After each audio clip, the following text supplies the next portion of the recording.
Hello and welcome to Investors Hangout. This weekly interaction to help you learn and understand savings and investment issues is brought to you by Aditya Birla Sun Life Mutual Fund and Value Research. Now, providing a better future to our children is top priority for most parents, and that involves huge expenses. But there are, a lot of investment instruments, investment plans available out there in the market to cater to that specific need. But the problem is that with so many of them out there, how do you choose? How do you choose the one best suited to your needs? Well, I'd say we've got you covered. Don't you worry. Watch today's episode. We'll answer all those queries and a lot more. Stay tuned.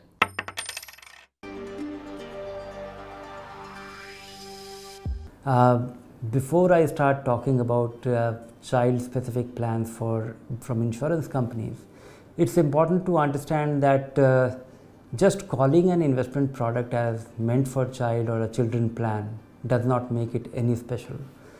You invest with an intention of investing for your child, for a specific goal, for his education, depending on number of years, and you are unlikely to touch that investment. Even if you touch that investment, you will make changes moving from one investment to another because it was not doing well or you have found a superior option. But if you have targeted an allocation for your child or your children, and if you don't touch that money, and if it is for a specific objective, that is your child plan, whether you call it a child plan or whether it is being called a child plan. So first and foremost, the most important thing is that be clear. At least I want value research users to be smarter and understand that it does not, there is nothing special about this children plan, and any investment could be a children plan if you are doing it with that intention and you are disciplined enough to follow it through and don't fiddle with that.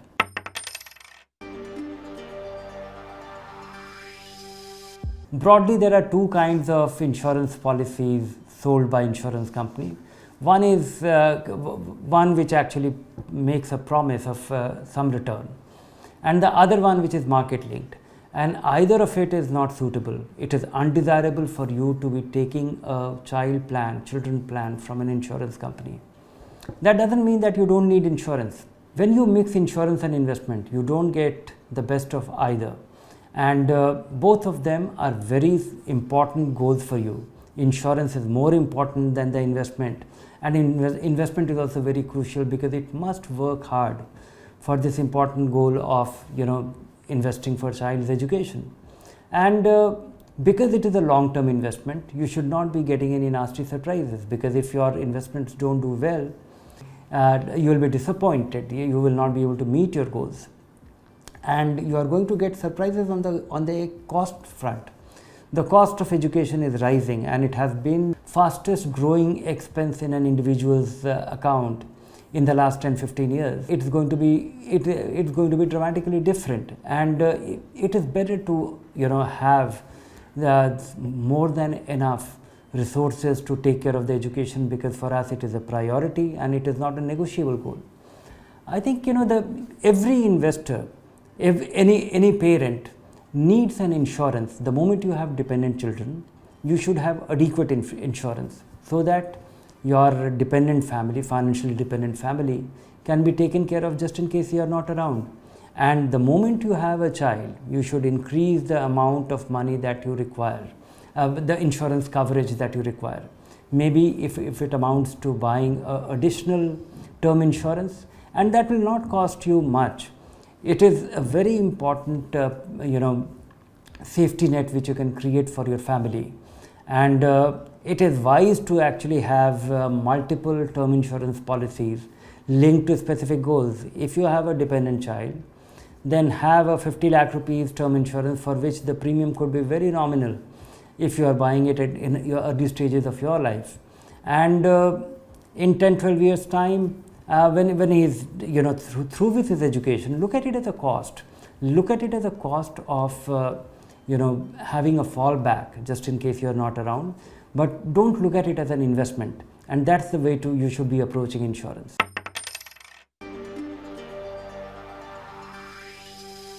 No, like life insurance companies' plans, even mutual funds, children plan there is nothing special about them. And there's nothing special, rather there is a constraint. One is that most children plan come with a 5-year lock-in period, or there is an exit load if you make a choice and you want to change your mind, or you think it is not a good enough choice, and if you want to make some changes, then there is an exit load. So you have to be a little careful. There is nothing special about this, and most of them are either equity fund or growth, or a hybrid fund, which is dominantly fixed income or dominantly equity. So there is nothing special about it. In fact, the whole universe of mutual fund is available option for you as a child plan if you choose to, and they offer greater flexibility and greater choice of performance.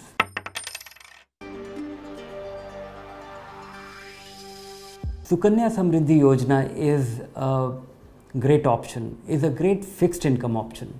It is the highest yielding fixed income option available to Indian investors, 7.6% guaranteed.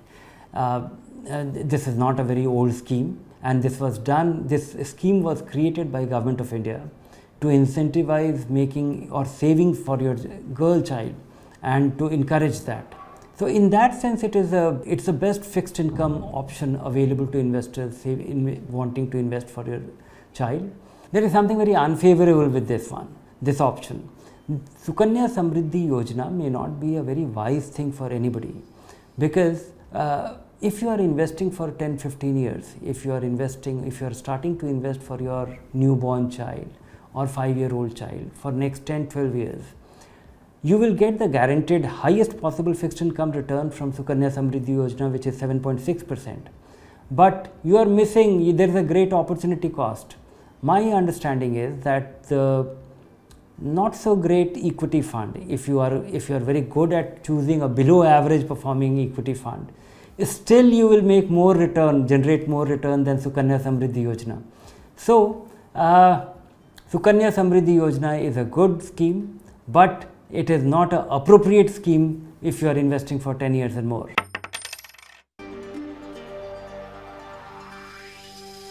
Treat it like just another investment and follow the same principle. And the principle is that we should be choosing our investment depending on the investment time, the time frame that we have.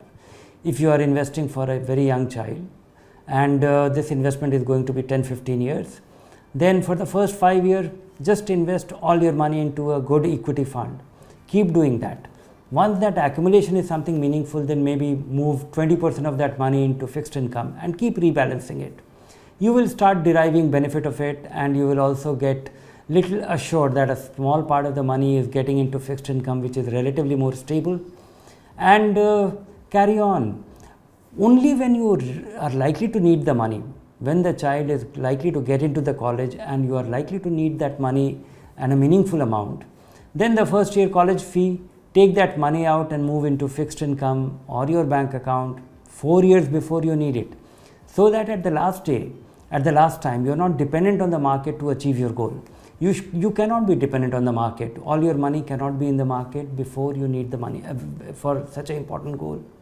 So